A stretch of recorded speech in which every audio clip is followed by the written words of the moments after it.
All right, we fucking just jumped right in. We missed a nice little chunk there. So we're talking about you just moved out here I'm in Phoenix, Arizona, on the road for the podcast. Let me frame this. And you're living in Tucson now. Yeah. And I've only lived in New York and LA, and I thought that was just how normal people were. And then I moved to Tucson, and I was like, oh, everyone's nice and has a gun. Is far different than like what I've grown up in. And there was part of me when I first moved here, it was because I was depressed and LA was just LA. And part of me thought I was going to quit comedy and just focus on the podcast. And I don't know. I mean, part of me was even like, maybe I'll just fucking teach jiu-jitsu and just stop everything.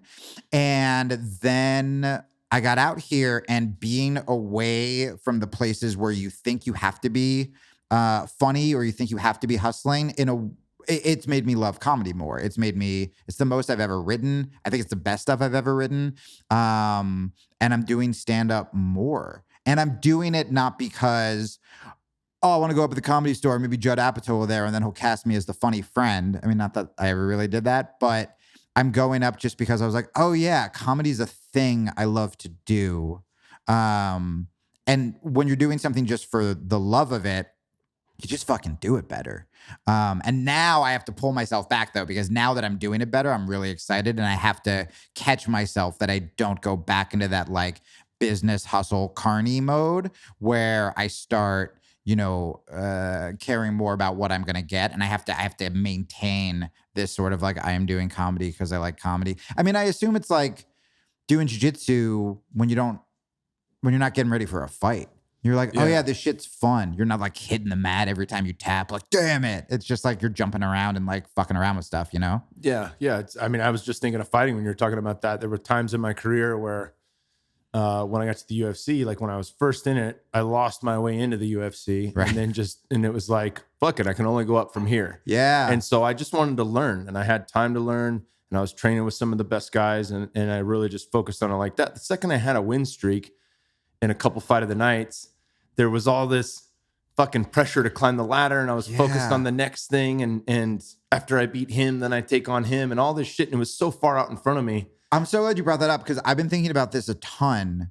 Because like, you're a really introspective guy. I don't know if you were as much back then, but you definitely are. And I would like to think I'm an introspective guy. And, I kind of call it like the year I was almost famous, where like my dad was just moving and he found this interview magazine where it was like the 4 comics to watch. And it was just like me, Aubrey Plaza, and everyone from like SNL, just like fucking so famous. And I was looking at it and I'm like, oh, I'm that guy. Like when you see those weird top 10 lists and you're like, who the fuck's that? Or like, what happened? What tragic story befell him? It's me. That was me in that list. And I was looking at it, and I did everything that I made fun of.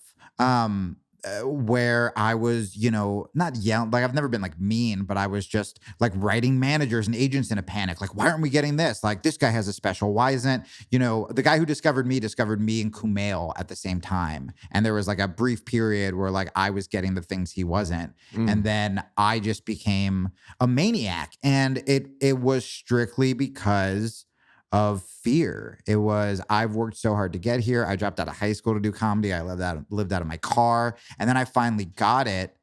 And probably very similarly, you just don't want to lose it. It's like being like an overbearing boyfriend, right? You're like, I'm just going to hold on. And what you're doing is like pushing them away. I did that with the entire art of stand-up comedy, essentially. Yeah, it's funny you mentioned that, because, in the beginning of, well, not in the very beginning, but, my wife and I are open now. Yeah. And I mean, I would say more polyamorous than swingers. Like, we're not just out trying to get laid. We're in it for. I know. I think when people hear that, they think it's like still like the key party days. Yeah. It's not a free for all. And not that we're opposed to that. Not by any means. No. I don't look down on people for doing that. Like, if you're seeking pleasure, there's nothing wrong with that. But we're looking for like meaningful relationships in addition to ours. Yeah. While still working on ours and dealing with all the shit that comes up from that. Yeah. But the second she got a boyfriend, I was so clingy, like, oh, don't leave me. Please don't go. And like that very act, and I could witness it, like how much it was pushing her away. but it was just blew my mind. I think it was, I don't know what great substance I took, but something, it might've been LSD in the park, but it just fucking opened. It was like, oh, I'm doing the thing that is gross, that's pushing her away. And she's been telling me it, and it's not clicking because I'm so, when you're in a fear mode, it's like in a fight, you get fucking tunnel vision. You can't see anything else. You can't hear anyone else. Your ears go blank, your head goes blank, and you just stare down the tunnel. And that's what I was doing in like pure panic. And of course, people are like, well, yeah, bro, that's why you don't do fucking open relationship and let your wife get banged by someone else and blah, blah, blah. And it's like, okay, yeah, there's fair arguments to all that. But for me, it was incredibly empowering to witness that because, so often with advice from others, you don't fucking take it. You have to know it for yourself first. Yeah. And I think that what was cool is, if you're searching for answers and you get still, you'll find the answers. Yeah. And so in that, I had the space to see it. So I have two things. One's a question, but actually three things, because I think also LSD in the Park is a great novel name. That I was just like, it just sounds like a kid's book. But the two things that made me think of are, one, a lot of times the people giving you those advice or who are projecting the loudest are also very scared because it's something that either they fear or that they secretly want or that they just don't think they could ever have. So a really good example is before my girlfriend and I moved out here, I was doing what I do, which is like being the artist guy. And she was in a corporate 9-to-5 that she hated, had zero passion for it, was still somehow making shit money, like sold out, but still living with 2 roommates, right? Everyone at her work would just like drink every night or drink in the office to kind of like get by and give their life sort of faux meaningfulness. And they were miserable. And she was miserable. And we start hanging out, and I realized that she's like really creative. She's really funny, but she's not funny around other people. She's just kind of funny around me, where she can be like weird. She wears like Harry Potter shorts to bed, even though, she talks like a business person in the office, where every once in a while it'll slip out. Like we'll be in the supermarket and she'll be like, working for the weekend. And I'm like, what the fuck did you just say? Like, it just doesn't sound like her. It sounds like this programming, right? And so I did what I always do, where I was like the manic pixie boy, where I'm like, we got to get out of here and live as artists. And she's like, what? And she was like, fuck it. I'm sick of this. Like, I'm miserable. Like, yeah, 100%. Let's do it. And I was like, just work on the podcast. Like, teach yourself how to edit videos, which she did like immediately. And everyone at that job, everybody, except for the people she was like the closest with, who were people who had good, cool lives. They either had good relationships or they were artists or whatever, just tried to fucking suck her back in. Here's why you can't do it. Here's why you can't do it. And they were really shitty about it. And she realized that like a lot of her friends were just kind of people who wanted to be surrounded by other people in quicksand. You know what I mean? It's the crabs in a bucket thing, where they just keep trying to pull each other down. And so I think a lot of times when you get the loudest objections, you sort of also want to be like, what are you afraid of, bro? Like, what's going on here? Yeah, people in general don't want to see change, whether that's family or close friends, because then it's like, well, what does that reflect upon me? It like, shines. You don't want to drink alcohol anymore? What the fuck? Why not? Dude, like, what's wrong with me drinking? You're not going to drink with me? Drinking's the perfect example. Or even food. Like, you're going to fucking eat clean. I mean, when I was training people in fighting as a side job, because I had several just to pay the bills in the UFC, I'm training people, and it blew my mind how many people had a significant other, like a partner, a wife, a husband, who didn't want to change the way they ate. And so they would fucking just constantly throw it out there. Like, I don't like you eating like this. I'm going to still make mac and cheese and fucking serve it to everybody in the family. And then it's going to make it that much harder for that person. If you don't have both people on board, dude, it's a motherfucker. That was the hardest thing for me and my girlfriend, because she had like hot girl metabolism, where she's like younger than me. And like, I hadn't eaten fast food in like 10 years, and we meet and she's like, let's go to Sonic. And I'm like, okay. And like, Sonic is the worst. Dude, it's the worst. And afterwards I'm like, you're still hot. I've put on like 15 pounds since we met, and we finally pulled it in. But I had to have like a serious conversation with her, where I was like, I don't feel well. Like, this isn't okay. Like, I can't do what you're doing. How much older are you than her? I'm 37. She's 29. Oh yeah, that's a good difference there. Yeah. But it's all habits, man. Like whenever she eats better, she's like, I feel better. And she started doing yoga. And then when we go to treat ourselves, it's like you shouldn't go to treat yourself and then like I'm like walking around like holding my stomach. Like we feel fucking awful. But it's these habits you get from when you're younger where it's like I am sad, therefore I eat shitty, or like I am happy, therefore I celebrate by eating shitty. And it always ends with eating shitty. And like food addiction is a fucking bitch and it's real. And I think lots of guys have some form of eating disorders, but they don't talk about it because they're guys and that's girl shit. But dude, I've like binge ate so much. 100% have struggled with eating disorders. Like there's no other word for it. It's really fucking hard. And it's also hard because with any other bad habit, you can, like heroin, you should probably quit cold turkey, right? With food, you still have to eat 3 times a day. You're not going to have to do like a little heroin each day to get by. You're not going to go to fucking Bear's birthday party and they're handing out little like crack cakes, but like they'll have cupcakes, they'll have whatever.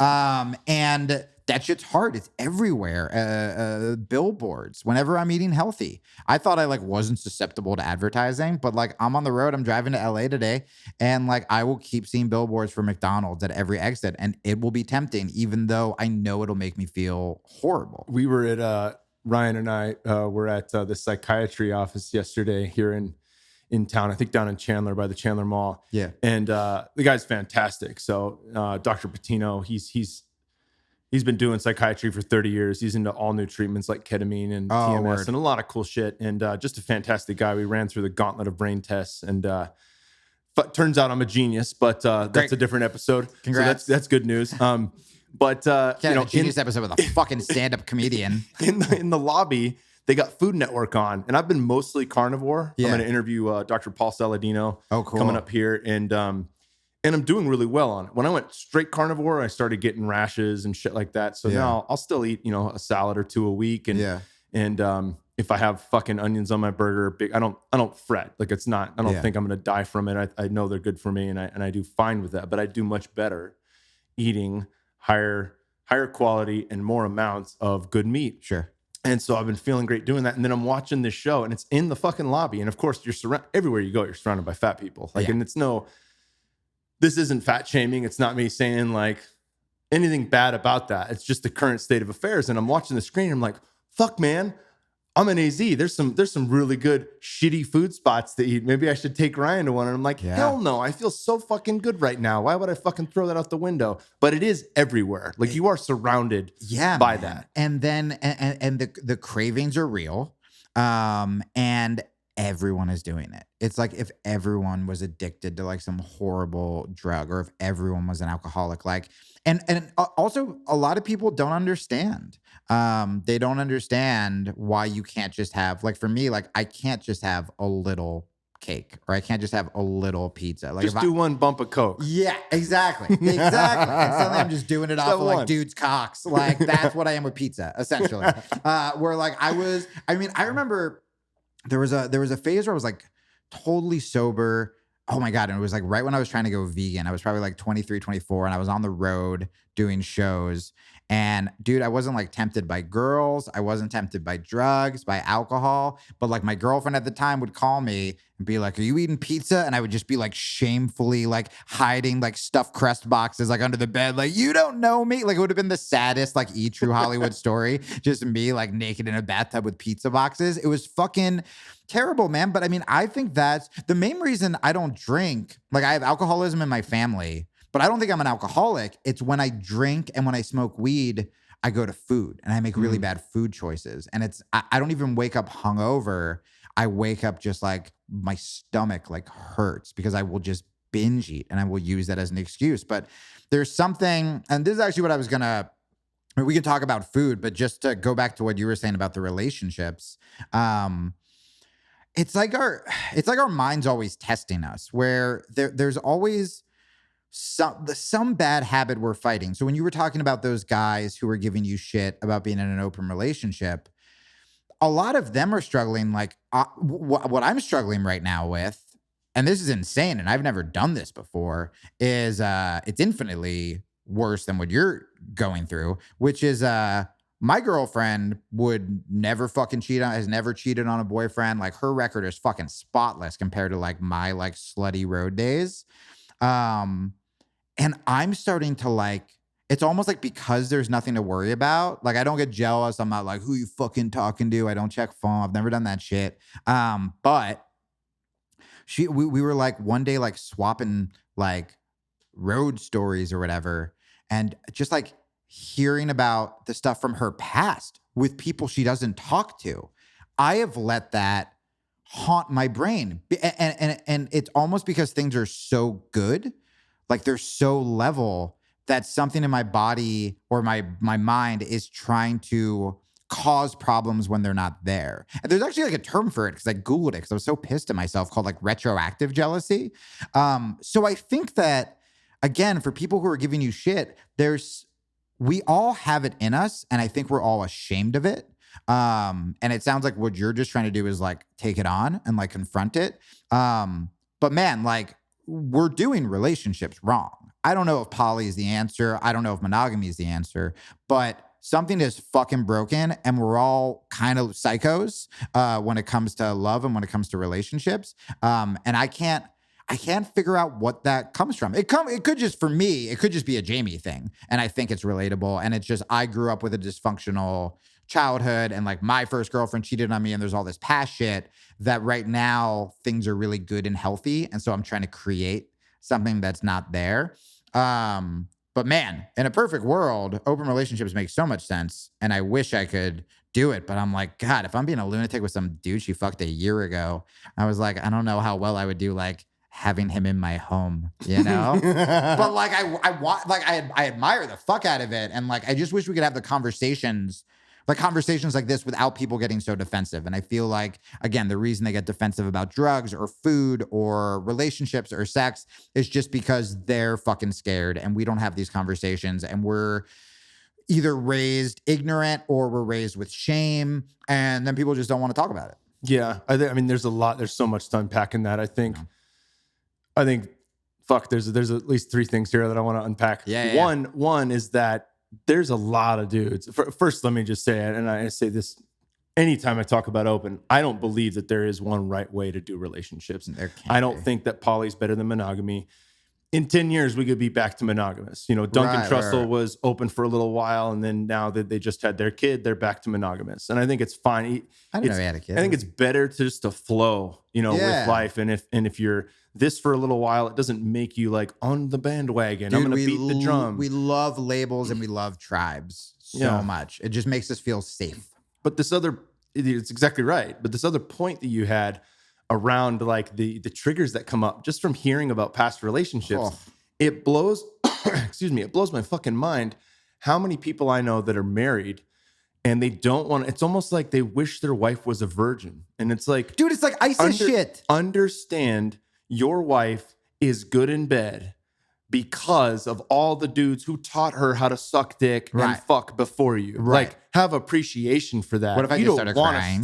You don't want to start from scratch. Yeah. Right? Think of how shitty sex was in high school. If you had sex in high school or in your early 20s, it sucks. Yeah. It's nothing compared to the sex you have when you're older.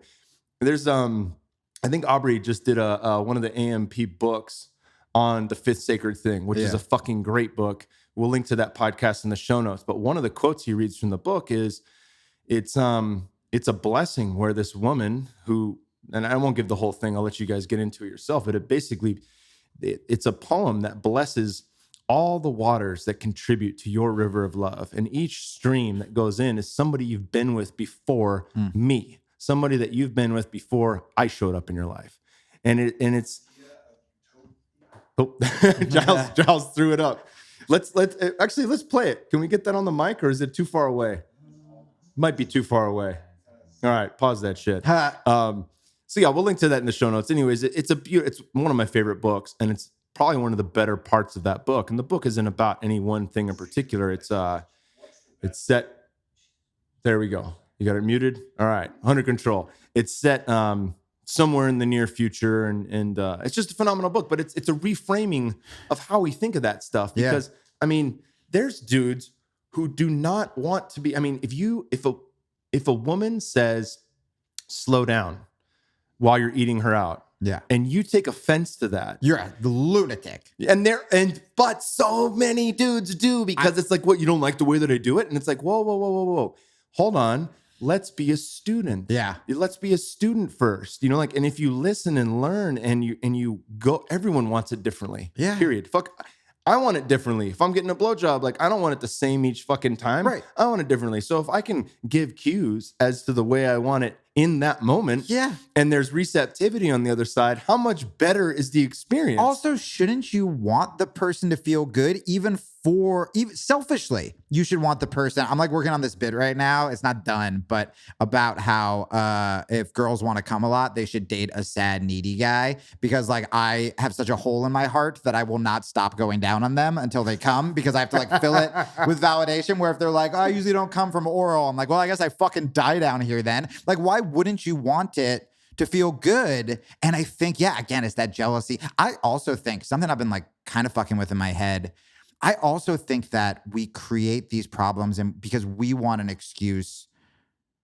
Like, you know how sometimes I've had like girls tell me that sometimes their most jealous boyfriends were cheating. And there's something to that, right? There's something to some guy being like, who the fuck are you texting? And they're like, I'm texting my mom. And the reason they're so aggressive is because they're like, oh, well, I would have been texting. It's like some the fucking preacher who hates gays, who's a closet just homosexual. fucking dudes. Yeah, it's kind of that. Or, I mean, I even had, I haven't even talked about this to a friend, but like I even had this moment where I'm going to do these shows, and this girl and me and my girlfriend were kind of like struggling, and I was in my head, and this girl started like just straight up texting me like, you come to this city and I will have sex with you. It was a city I was already going to. And there was this moment, I had this gross moment where I was like, oh, that'll make me feel better about the past jealousy thing. Cause I'll be like, I may be jealous that you fucked a guy a year ago, but I fucked a girl today. And like, what a piece of shit move that would have been. But we do these things because we're covering up for, I think, our own insecurities, our own fears.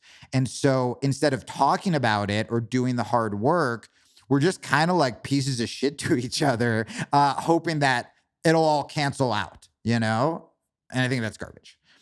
Yeah. It's hard, man. It is. I think there's, I don't know if it's Ram Dass or likely somebody before Ram Dass, but the thing I know Duncan says this, I'm going to butcher it, but the thing you dislike about someone else, there's at least a little bit of that in you. Yeah.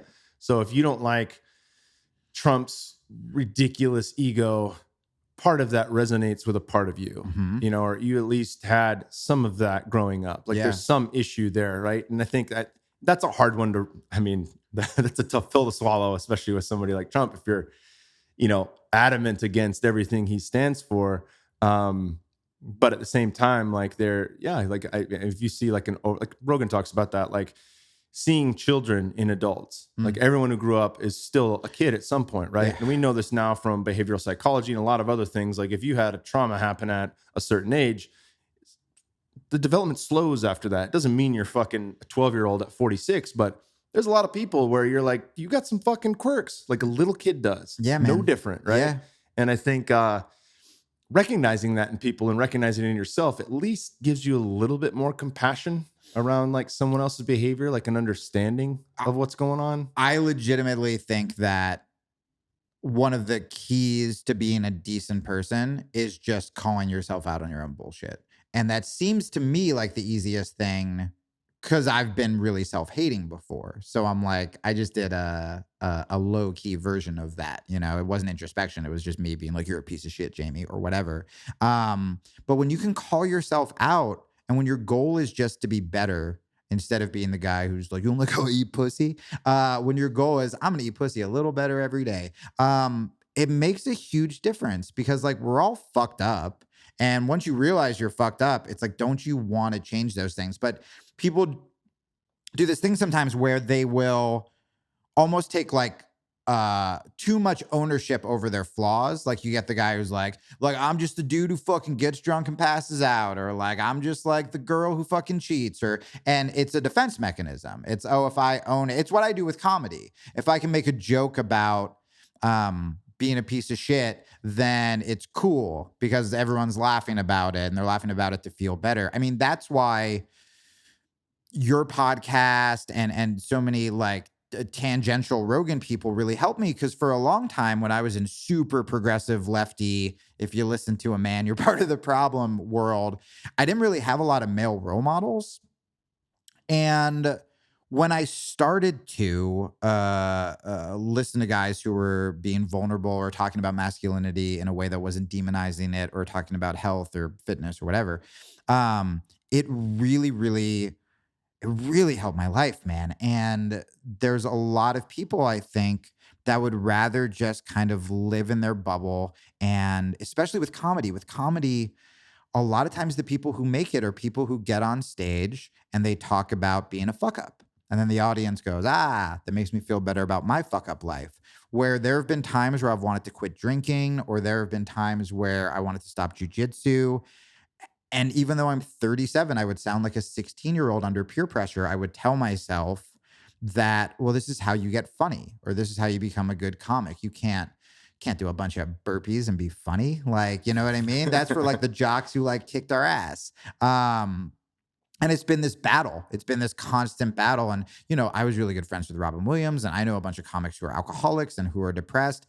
And I think a lot of it ties into that. Like, people want the sort of sad clown that can make their life or make them feel better about their life. So yeah, I've really been going, I don't remember how I got on that, but I've really been going back and forth with that a ton.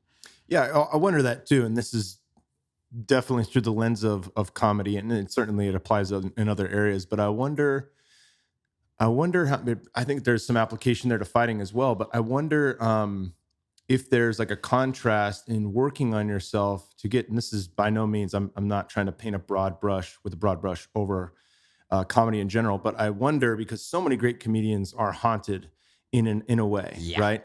I wonder if doing the work on yourself to feel better in everyday life would then shift the way you do comedy. Yeah. So I had this moment. I was talking to my girlfriend about this yesterday. There are a couple ways to look at it. So this kind of ties back to just people in general, not just comedians. But a lot of times we want the excuses to enable us to make shitty decisions, right? So if somebody says, hey, if you keep getting drunk every night, you're going to be really funny. You go, sweet, I get to keep getting drunk every night, right? And that's a lot easier than eating healthy and working out every day. So it enables us. And I thought that for a really long time. But then I realized, I mean, one, a lot of the best comedians in the world were fuck ups, but then became great once they got sober. So like Bill Hicks was an alcoholic and all this stuff, but he didn't become Bill Hicks until he quit drinking. And same with Mark Maron. Mark Maron, you know, was like doing blow and alcohol early on, but then got fucking really good when he got sober. Now, you know, Hicks did psychedelics and stuff like that. But when I say sober, I usually just mean like, you know, whatever, weed and alcohol, hard drugs. I was reading an interview with Whitney Cummings, whose new special is so good. And she said she had this fear of that, I think, when she started going to therapy. It was in Tim Ferriss's book, actually. And when she started going to therapy, she was like, oh, being happy is going to like ruin. I mean, how fucked up is that to be in an industry where you're like, is being happy going to ruin my art? And she said for her, it got better. What I was thinking about, but I think it comes down to confidence, because I'm just insecure. When I hear, like when I'm hanging out with you or when I'm with my fight team, I feel like a fucking badass and I want to eat healthy and I want to do extra rounds. I was driving here and listening to Ari Shafir's podcast, and he's one of my favorite comedians in the world. And he's talking about doing like mushrooms and DMT and stuff like that. I'm like, oh, I'm going to go to LA and I'm going to do a bunch of mushrooms and fucking DMT. And that's like all I want to do, right? Or I mean, that's a bad example, but he's talking about drinking. And I'm like, okay, maybe I should drink. Like there's an answer for that. And what I told my girlfriend yesterday is I've started drinking a little bit. And I mean, it really is just to fit in and to feel like a comic, and not getting drunk, but just drinking enough. And then I had this moment where I was like, even if I go on stage after having a drink or two, all the jokes I wrote sober, all the jokes I wrote in the afternoon, all the jokes I wrote after fucking training, my podcast, which is improvised, all the funny shit I say happens after jiu-jitsu. And I think with drink, I think people go to, for me, I probably go to drinking to give myself the confidence to have an out. Like I can say whatever I want, but if you don't like it, I can be like, I'm just drunk. We're having fun, right? As opposed to being sober where you're taking complete ownership, where I'm like, this might be too offensive, or this might cross a line, or you may disagree with that, but it's 1000% like who I am. Booze and weed gives you the opportunity to be like, I'm just fucked up, Yeah, I get that. It's hard, man. It's tricky. It is. So you had a podcast before, and I don't want to get too much into the past. Obviously, you've gone to great lengths to discuss. There's Reddit boards discussing quite a bit, which is, it's fucking Reddit. But I think a good podcast that you did. We were just listening to the 3-hour episode you did with Bert Kreischer on the Bertcast. Yeah, which is great, man. It's great because it paints it from all angles, and I think it's new enough. I think it was a year ago, but it's new enough that you're able to kind of see like the full scope of things. So, I mean, if people are like, isn't that the guy that was on Rogan's? Like, yeah, we'll link to that in the show notes and you can check it out. And it's a great fucking episode. Yeah. But yeah, like thinking about like all the different ways that we think, all the different ways that we cope because life is hard. And then all the different ways that we give ourselves excuses. And it's not to say like everyone should quit alcohol. Like I still drink on occasion. And in large part, I'm nodding my head. Yes. When you're talking about that, the need to fit in or the thing, like when I go out tonight, I'm gonna go out with a bunch of my old football teammates. Yeah. And I love those guys. And I was at one of their weddings and I'm stretching. I think I've told this story before on the podcast, but I'll bring it up again. I'm in my spandex stretching. I'm one of the groomsmen and I'm just stretching out and I've got a fair amount of LSD with me. And I know I have a 5 a.m. flight the next day and my son's like a year old. I need to show up as dad when I get back. Right. Like I don't never want to show up hungover. Sure. Even though I did that after Burning Man. And so at this point, I'm like, I want to feel good. I want to have a good time. I want to celebrate. And then I want to get on that flight early in the morning and not feel like a piece of shit the next day. So acid's my answer. Yep. And of course, everybody's like, what the fuck, dude? You're not going to fucking drink or do blow? And I'm like, well, no, not tonight. I'm definitely not doing that. But if y'all want to join me with the acid, like I got enough for everyone. And of course, everybody's like, no, we're not fucking with that hippie shit. That's so interesting. And so I've been on the fence back and forth about having a drink tonight. And I think I'll probably have like a shot of tequila, like a good little sip or something and be fine. But, this is a work trip. I'm podcasting tomorrow morning. And I've got a big weekend ahead of me. So alcohol really doesn't do it for me if I have to be sharp. Yeah. And I mean, there's plenty of other things that I would choose from, even from a recreational standpoint, like GHB, things like that aren't, I wouldn't say they're transformative in a way where I'm growing and learning about myself, but they kind of give me the fun without consequence. Now, I say that with an asterisk. Obviously, Billy Idol went into a coma from too much GHB. Sure. People get raped on GHB and, not to bring up the rape topic, but, like that, there's a dark side to anything if used improperly. I think with moderate and respectful use of anything, you can have a good time. And then, GHB is used by bodybuilders. Like you can sleep very well. It increases growth hormone. It increases deep sleep. So if I'm comparing the drug alcohol to the drug GHB, there is no question which one is safer and better for me. Yeah. I mean, no question. We, again, it's just what we're taught. And how we're raised, where my big debate about this LA trip is I'm staying with one of my favorite comedians who was like one of the guys who like discovered me. And I want to make this, I don't have like a ton of gigs. I'm going essentially, it's like a total lost financial trip. I'm doing like a couple spots and my friend's podcast, which is kind of bigger. But I'm not doing a ton. It's definitely not worth driving 8 hours. But I was like, I'm staying with my friend and I have mushrooms in my car. Not even a lot. And I haven't done mushrooms in years. I have it's not a lot. And I'm fucking scared to do it.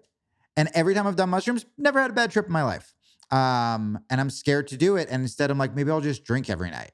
And that is literal poison. Like drinking is so much fucking worse, but just like the groomsmen where it's like acid, like, no, that's what I saw videos about that in the 50s, but like you're going to do like rails of coke off like a bride's tit. And it's like, well, that's not good. Like that's so much worse. And drinking is so much worse. And drinking has killed so many more people and ruined so many more lives. But drinking's on the billboard, just like McDonald's is on the billboard. If only we could eat mushrooms off a bride's tit. And right? Then it would be more popular. Let's get the best of both worlds. We gotta get to the marketing department of fucking mushrooms. Yeah, man. And you know what you were saying about Bert's podcast is that was a really transformative one for me, because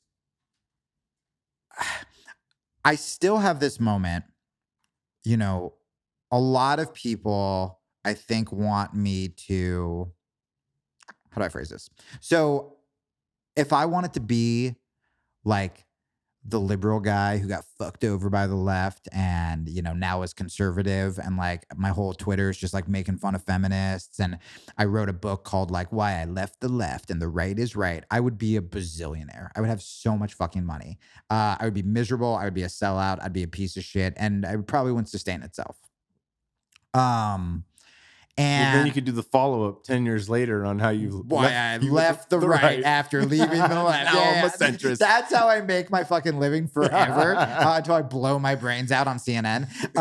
And so, but it's what even the stuff. I mean, there's so much stuff I haven't even said publicly. Like I've said enough to like make the majority of people be like, oh, that was stupid. What happened to you? But there's a lot of stuff that I tell my friends, or I tell people I'm dating.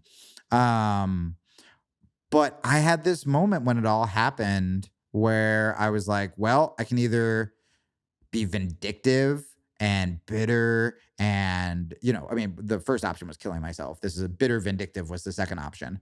Or you could just be like, even if I'm not the person people said, even if I didn't do the things people said, there are still corrections I can make, right? And there are still ways that I can become a better person.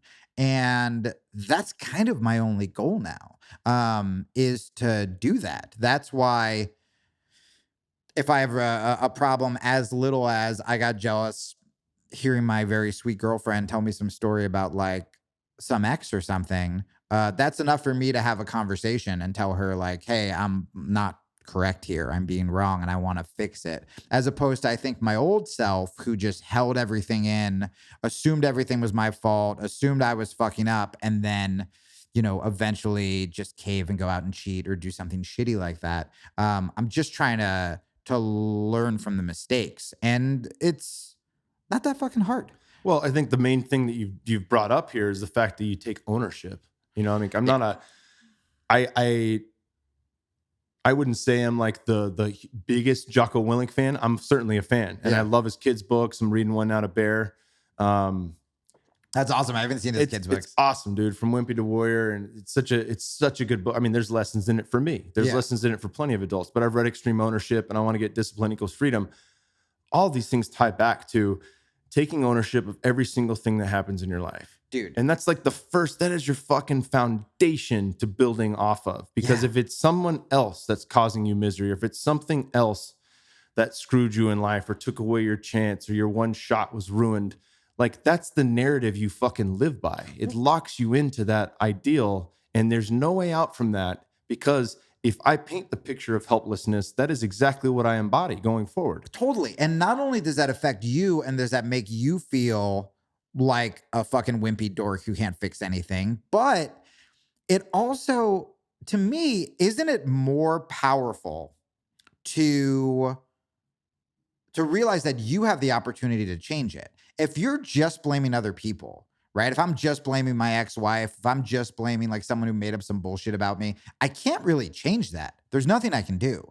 But if I'm trying to take ownership of like, what could I have done better? Like, you know, I was really depressed and selfish, and I made everything about me. I was too much of a pussy to get out of a broken relationship. So I stayed in it telling myself I was being this good guy, when in reality, I'm just dragging a fucking bunch of carcasses behind me and then using that as an excuse to like go off and cheat, right? If I can realize that like those were the mistakes I did, it's like, well, now I have the power to change it. That's one of the things I don't like. I'm like very careful. I don't like saying anything bad about AA because I know it's helped a lot of people and there's a lot of really good stuff about it. But I remember I wrote some article years ago about like my struggle with different addictions. And this wasn't even meant to be a shot at AA, but I ended it by saying something like, fuck being powerless, be powerful. That was like the last sentence. And I was like, that was pretty poetic. And I got a bunch of shit from AA people because one of their big kind of mantras or mottos or whatever is that you're powerless over this addiction. And and you have to find a higher power, right? And no matter what that is, whether you call it the universe or God or whatever that is for you. And my higher power was like more alcohol. And what's the bummer of that is, to me, I'm like, well, if you take responsibility, if you have the power within you, doesn't that mean? Because I know alcoholics who would relapse. And then we're like, well, I guess it was just meant to be for a reason. And if I didn't relapse, I wouldn't have met this person. And it's just like, like you're using this really shitty thing. You're giving yourself an out, essentially. Well, I think that too. I mean, we always make excuses for ourselves, but also we want to attach meaning to everything that happens in our life. That's a great point. And I do that as well. But I mean, that's why we are storytellers. We tell the story to paint meaning into our lives in every single circumstance. Yeah. You know? Yeah, man. And for me, I just think that the second I stopped doing that, and look, that happens a lot on the left. A lot of the stereotypes that Republicans used to say about liberals, like I 100% did that. I wanted self-care. I wanted people to tell me I was good. I wanted to look virtuous. I wanted to, publicly act like I knew better, when in reality I was just fucking scared and didn't know what I was doing with my life. But if I could, publicly proclaim that this politician's an asshole, I would get to stop thinking about myself. And yeah, it was like you and the Jockos and like, and people fucking hate Jordan Peterson, but like, dude, I was a 36-year-old and I was like, oh, I should make my bed. Like that's a big deal. And that shouldn't be. And by the way, for all the liberals listening to this show, which I think I'm still fairly liberal, pretty liberal.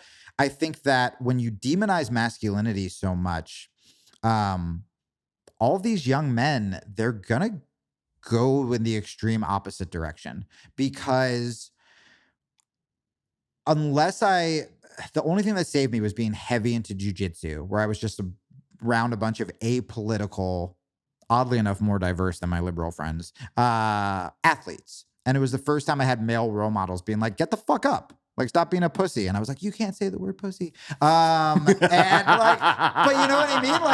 Like that shit was so important to me. It was so important to me to have these guys. And I was like, oh, wait, masculinity can be really good. But if you're telling all these young men that masculinity is only bad, and you're turning them into these sort of like self-hating beta dudes who like fear jocks or fear, which is what I was, or feared athletes and never really pushed themselves, and then they just start lashing out on social media. One, they're going to go fucking crazy. But two, all of these young men who can go either to the left or the right, when I Google stuff about masculinity, I'm going to get a bunch of right-wing people. I'm not going to get any left-wing dudes being like, hey, it's really fucking masculine to defend the gay kid who's being picked on, or it's really fucking masculine to to work yourself to where you know that you're strong and you can defend someone, so you can do it, either defend your family or you can defend a community that's being marginalized by the government, right? Like that to me is badass. That's a badass way of looking at masculinity. But if the only people talking about masculinity on the left are calling it toxic and saying you're inherently bad because of these masculine traits, and they're trying to take that away, then it's like, we have trouble. Yeah. I mean, you fucking hit the nail on the head. There's a lot right now in the current climate where I think people just don't know what to do. Specifically, boys, you don't know what to do or how to behave or what's appropriate and what's not. And I think that's where, I mean, so much of this comes back down to, how do I be in the world? What is appropriate? What is the way to be? And I think from there, you have to look at, what are the good qualities? And I think, I know I talked about this recently, but we're going to have Onnit back on, who's, she's up in Sedona. She's one of my favorite people in the world. And she has this chart and I'll get it, and I'll try to. I think we'll be able to get it in a few days and link to it on this podcast. But there's a chart that talks about the divine masculine and the divine feminine. Oh, whether you're into God or not, like you can just replace that with good masculine, good feminine, and unconscious masculine, unconscious feminine would be the traits that are less desired.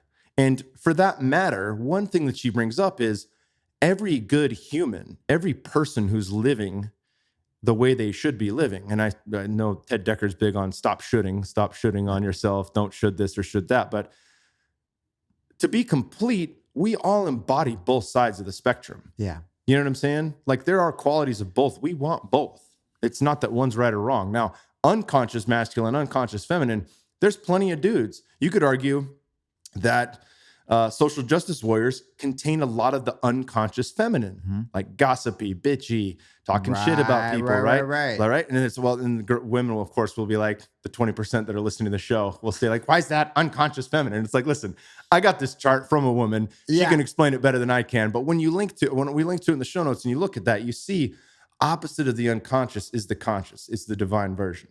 And how those parallel back and forth between the feminine and the masculine, I think those are critical. And it's most importantly, even though I've done a very poor job of explaining what this is and going through it all, the point is there are guiding posts for us to live better. And I think if we can start to use language around that, as opposed to a bigger issue that we see in all things today is only pointing out what's wrong with things rather than pointing to what's right. Yes. And working our way towards there. Okay. Right. So this is huge. And this is what I've been obsessed with. And this is like the premise of my podcast. And it's why people have refused to listen to it. And it's also why it's blowing up, which is I'm talking to people I disagree with. And that shouldn't be controversial. But it is. And I think that the reason the extreme left is getting more extreme and the extreme right is getting more extreme. And the reason for that is because we're not talking to each other.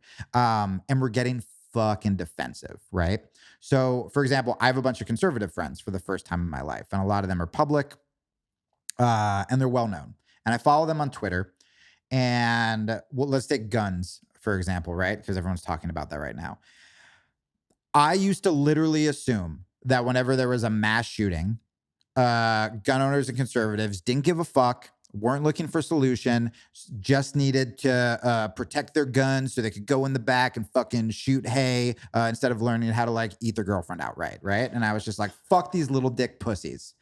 Now, I follow a bunch of gun owners and I see that gun owners, whenever there's a mass shooting, are posting things like, fuck, this has to stop. We have to do something. How can we fix this? Too many children are dying.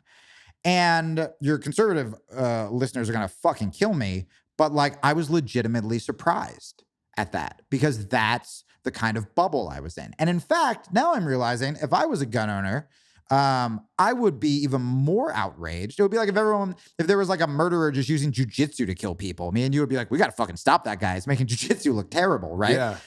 And not only that, but the majority of liberals don't know shit about guns. I want to talk to people who are fucking trained, who have bought guns, who know what they need to do to tactically be a responsible gun owner. I want to talk to them and get their solutions instead of a bunch of liberals who are terrified of guns, right? So one of my buddies from like Glenn Beck's network, like as conservative as you can get, posted something really sweet, being like, we got to figure something out. Maybe it's background checks. Maybe he even used the words white supremacy, which I didn't think that Republicans used. And I retweeted it and I was like, hey, here's a conservative who wants to fix something. I'm a liberal that wants to fix something. Let's talk about it. And all the conservatives who responded were like, fuck yeah, like blah, blah, blah. And dude, all these liberals, I lost so many followers that day where they're like, well, you shouldn't have fucking voted for Donald Trump. And it's like, what are you doing right now? If you actually care about gun violence, you have a conservative who is saying, let's figure something out. And you're shutting them out because you want to be the cool kid on Twitter. And so then that makes gun owners, when a bunch of gun owners who could come to the table and come up with solutions, if they're just being called fucking Nazis and they're just being, oh, you're glad mass shootings happen, blah, blah, blah. You think they're going to want to come to the table anymore? No. So now when someone like Beto says, I'm going to take your guns, now these gun owners have stopped coming to the table for solutions and now they're defensive. where now they're just like, fuck you, I tried, you're not taking my guns. And now we're back to where we started and we can't have the conversation. When in reality, the more conservatives I talk to, the more I realize that most of us want the same thing. We want to take care of our families. We want to live in safe neighborhoods. We want to pet the strangers' dogs. We want our kids to be raised well. We just disagree on how to get there. And if we realize that dude, I got an email from a listener this morning who was like, I'm a person of color, I'm a liberal, and I would break down crying at least twice a month until I started listening to your show because I literally thought all Republicans thought I was less than human. That sucks. That fucking sucks. And all I've done, my show's not groundbreaking. I've just talked to conservatives and not screamed at them. And I've just let them talk and they've let me talk. And that does not happen enough, you know? And I think it happens like in your guys' kind of sphere because you're not like a political show per se. So people can say something kind of lefty and then kind of more conservative on the same episode and no one gives a shit. But in like the political world of Twitter and people who are obsessed with it, it's like you are either hardline left or you're hardline right. And like I've been called alt-right for going on Rogan's show. And like, you know, Joe, like that dude's not an alt-right guy, or for writing for a certain place. And we're just writing for Breitbart. Yeah. Writing that we need to build a wall around Planned Parenthood because abortion is murder. And now they call me Republican. No, I'm still fucking so liberal when I go on these shows. They just think if you go on a show and it's had a conservative on before, you're now this, because we're just becoming more tribalized. But when you talk to normal people, it's like, yeah, we agree on most shit. It's not that bad. Yeah, I think that's one of the critical pieces in today and going forward, because this likely ain't going to change overnight, is how do we find common ground? And from there, how do we get to a place where we can have a conversation without the need to be right? Yes. Like that's such a thing. Like and it's easy for people who aren't incredibly religious. Maybe they're spiritual, maybe they're atheists, but they're not incredibly atheist. Yeah. Like, because you can be as dogmatic as as the hard nose. I've spoke at their rallies. I opened for Christopher Hitchens once. I've been around those people. Yeah. So like if it just depends. I mean, it's a sliding scale. If you're so far into atheism, you end up sounding like the people that you dislike. From that standpoint at least. So point is, if you can get to a place where you can have the conversation and you let go of the need to convince someone else of their shit, you can find out at the very least more about them, how they see the world through their eyes, right? If you don't need to convince them to change, like, and that's the thing, like my wife's mom is super Christian. She's doing, she did a month in India, taking the good book over and trying to save people, and she's in Guatemala saving people. And she thinks that we're going to burn in hell for being open. And she thinks Bear will burn in hell if we don't teach him about Jesus. And like, that is bananas to me because fuck, I don't even need to get into that. But my point is that if I can let go of that, let go of the need to change her, it makes me enjoy her more. Yeah. The issue is when she doesn't let go of the need to change me. Right. So if she would just drop that, we could connect on so much. Yeah. So much. I mean, dude, when I didn't talk to my grandma, I still don't really talk to her because she was a hardcore evangelical Christian conservative. I mean, I remember the first time I walked into her house as an adult, I just remembered her like being loving to me, like on the beach in Hawaii. And then I walk into her house and there's pictures of like her with George Bush and her with Pat Robertson. I was like, oh, I gotta get the fuck out of here. It was like a horror movie. And I kind of like, I never heard her out and I kind of just stopped talking to her. And so my new girlfriend, who I was talking about, her parents are very conservative. And I went into it differently. I went into it being like, all I know about them is that they love Emma and she loves them so much. And they're so good to her. They're such great people. And I know that I love her. So we have that in common. So like, that's kind of all I need to know right now. And we text each other, I love you now. I've been with them for like 6 months. I'm like texting with her mom, like, I love you. Because they're wonderful people. And by the way, we didn't just bury politics. We talked about it pretty soon. I'm not recommending that to like any guys listening who are like about to like meet their girlfriend's parents to be like, what do you think about abortion? But we talked about it. And I think, and this is what I've been doing in my interviews too, where instead of going at it with, I have to be right, Whereas you're saying something I disagree with, I have my talking point locked and loaded. I'm not hearing anything. I'm just waiting for your mouth to stop so I can scream my truth at you. Instead of doing that, I like kind of want them to convince me, you know? So like when like her dad's a gun owner, I'm like, fucking great. I finally get to ask a gun owner what he thinks about shootings. And I want to know, right? I do that with all of my interviews now. I just interviewed this hardcore Trump guy. He's a 17-year-old black kid, a huge Trump guy, has like a gigantic following, and we should hate each other politically. And dude, if people didn't know he was conservative and people didn't know I was liberal, it sounds like we agreed on everything. We agreed about unnecessary war. We agreed about wanting to help poor people. All this shit.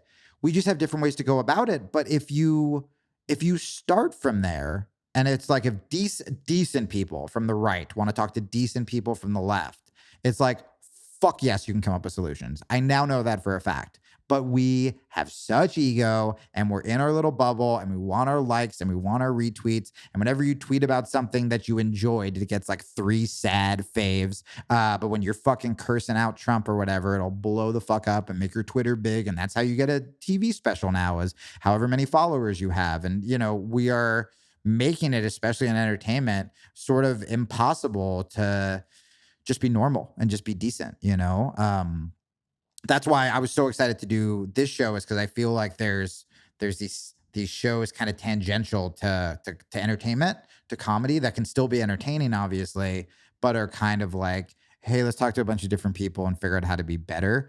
And like, dude, if I walked into a comedy club with like a self-help book, people would be like, gay, get out of here. Was that Tony Robbins? Yuck, you're trying to better yourself? It would be a fucking nightmare. But man, I think we're becoming so miserable that there is going to be kind of pushback, and people are going to be fed up and kind of like they're sick of yelling at each other on Twitter. I think that's why mindfulness is popular now. I think that's why yoga is becoming more popular. I think that's why keto and eating healthy, like that stuff's being pushed into the mainstream more, because I think the pendulum swinging. I think people are fed up. Yeah. I mean, I think it gets worse before it gets better with most things. And that certainly looks like it'll be the case with shootings, unfortunately. It certainly looks like that'll be the case with politics. Yeah. But eventually, hopefully, that expansion shrinks back down and we get closer to one another. Yeah. When you're off the air, do you consider yourself, because what I've realized is the less political I've become when it comes to like horse race, Democratic candidate, like that kind of political, like on Twitter, the better person I've been as a human to other humans, whether it's the person at the grocery store and I'm talking to them instead of on my phone, or whether it's my girlfriend. Like I said that thing on it was on Bert's show, and it was true, where I was literally the kind of person who, if someone was like, Jaime, your mom's on the phone, I'd be like, tell her I can't talk. I'm tweeting about feminism, you know, like I'm ignoring the real women in my life. And it was gross, but now I feel like, and maybe I'm using this as an excuse to be a little more apathetic or apolitical, but I'm like, I don't know, man, I'm a much better person. And I think that's kind of a political statement.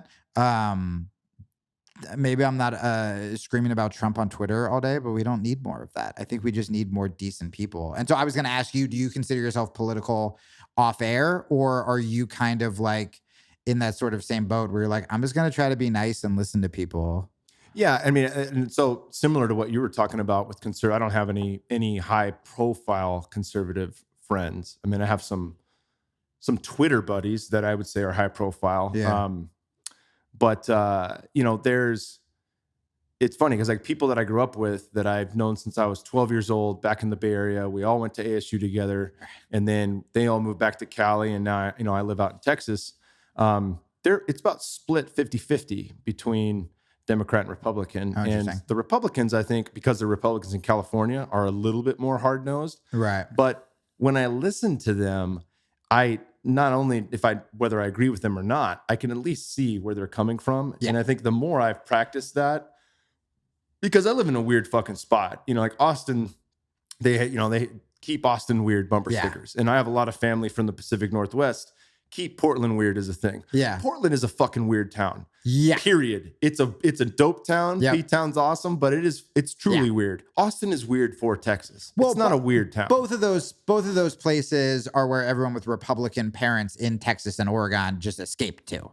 Yeah. And they made that their kind of commune. Like Portland's still surrounded by like fucking militias, you know what I mean? Like in other parts of the state. So I think it's all the rebellious kids and they ran to those cities and made it weird. Yeah. And there's comical shit in both places. But I think that, being in Austin now, which is like an island of California in the state of Texas, and I grew up in the Bay Area.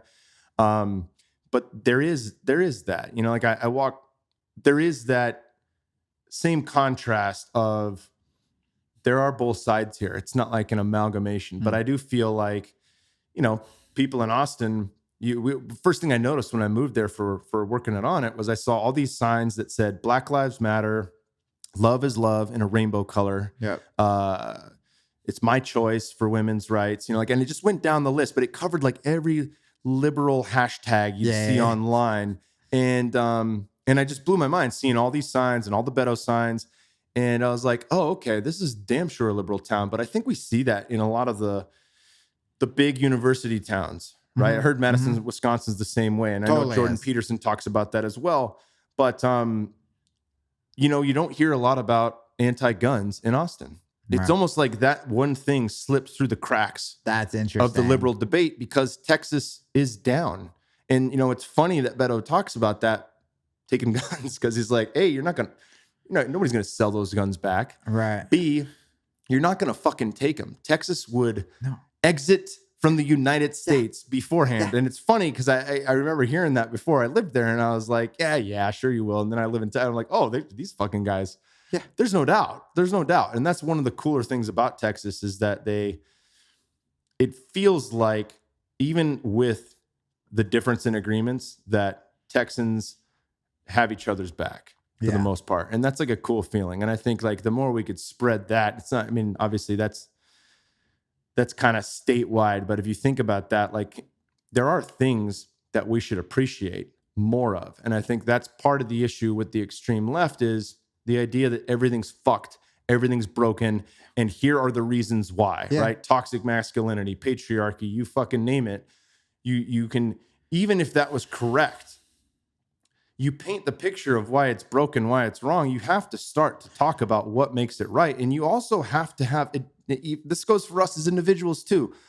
The macro down to the micro.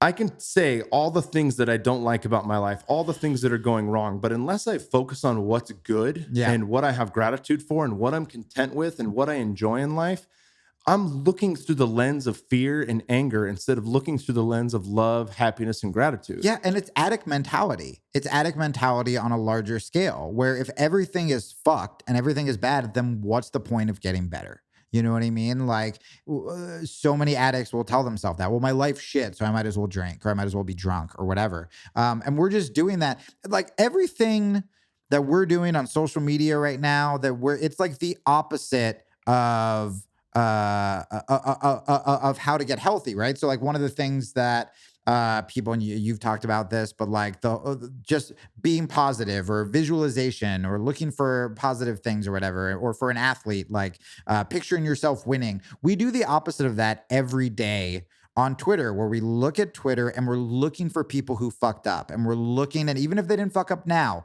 we'll find Kevin Hart's tweets from 10 years ago, and we'll make sure that this like young, successful black guy can't host the Oscars because he was wrong on like a different woke topic, however many years ago. And we're just searching. If we spend all day training our brain to search for the negative, then it's like, what the fuck is that going to do to us as individuals? You'll always find it. Yeah. You'll always find it. But now we're training ourselves and we're bringing that into our personal life as well, because that's all we do online. So now we're in our personal life and we're searching for the negative. So now our life's getting shittier. And then once our life gets shittier, we want to take it out on more people. So we go back on Twitter. I mean, that's what happened with me. Where it's just, I was miserable and I was taking it out on like Twitter people because I didn't have any real relationships in my life or friends, and I was getting validation online. And then you keep kind of chasing the dragon. As opposed to now, it's like, I don't know, maybe I don't have as many followers, but fucking I'm happy. Yeah. Yeah, that's huge. Well, shit, we're at 10:10 here. We got to jump on your podcast, and then I got to jam after that. So this has been a fucking awesome conversation. Dude, this has been great. I'm sure we'll pick this conversation up right where we left off on your podcast. Anytime. Yeah. Anytime. Awesome, brother. All right, thanks for coming on. Where can people find you online? Oh, yeah. So Twitter at Jaime Kilstein. My Instagram is new. It's like my happy place where it's just jiu-jitsu and cats. I feel like your people like my Instagram more. But it's the Jaime Kilstein. And then the podcast is just Jaime Kilstein Podcast everywhere podcasts happen. Awesome, brother. Thank you. Thanks, man.